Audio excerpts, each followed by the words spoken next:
ಇವತ್ತೇನಪ್ಪ ಅಂದರೆ ಸ್ಪ್ಲೆಂಡರ್ ಬೈಕಲ್ಲಿ ಬರೋಂಥ ಕಾಮನ್ ಪ್ರಾಬ್ಲಮ್, ಈ ಥರ ಪೆಟ್ರೋಲ್ ಲೀಕ್ ಆಗ್ತಿದ್ರೆ ಯಾವ ಥರ ಪ್ರಾಬ್ಲಮ್ ಸಾಲ್ವ್ ಮಾಡೋಕಂತ ಈ ವಿಡಿಯೋದಲ್ಲಿ ನೋಡೋಣ. ಇವಾಗ ಏನಪ್ಪ ಅಂದರೆ ಇಲ್ಲಿ ಬರೋಂಥ ಟೂಲ್ ಬಾಕ್ಸ್ನ ರಿಮೂವ್ ಮಾಡ್ಕೋಬೇಕು. ಆ ಟೂಲ್ ಬಾಕ್ಸ್ ರಿಮೂವ್ ಮಾಡ್ಕೊಂಡ್ಮೇಲೆ ಇಲ್ಲಿ ಕಾಣುವಂಥ 2 ಬೋಲ್ಟ್ಗಳನ್ನ ಹೊರಗಡೆ ತೆಗಿಬೇಕು.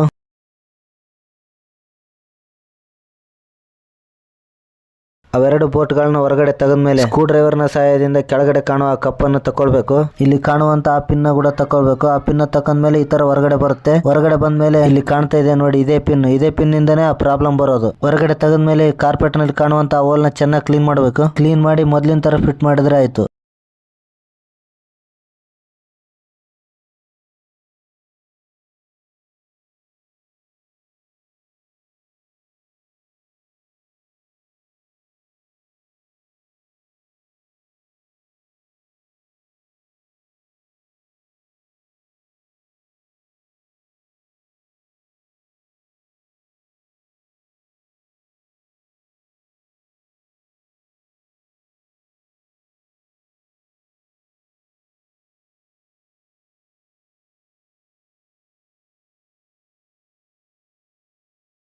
ಈ ತರ ಮಾಡಿದ್ರೆ ಸಾಕು, ನಿಮ್ಮ ಬೈಕಲ್ಲಿ ಪೆಟ್ರೋಲ್ ಸೋರುವಂತ ಪ್ರಾಬ್ಲಮ್ ಸಾಲ್ವ್ ಆಗುತ್ತೆ.